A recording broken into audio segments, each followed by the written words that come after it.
Ýurda dolanmaň halk arasynda gün geçdikçe meşhurluk kazanýanlygy bütün dünýä ma'lum boldy.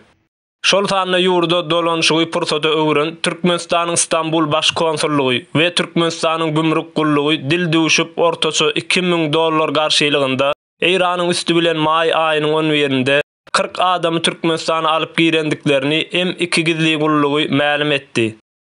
M2'nin habar bermegine göre bu iş gizlilik bilen alınıp barlýar. Egerde päsgelçilik bolmasa muny arka kapydan dolu biznese öwürmek maksat edilýär.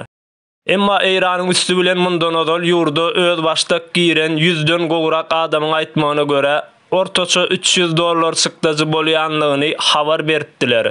Hastaki Eýranyň üstü bilen Türkmenistana gitmek üçin $80 viza, $100 Eýrana uçar bileti we $20-30 saragy serkedine çen ýol çykdagy bolýandygy hasaplanyldy.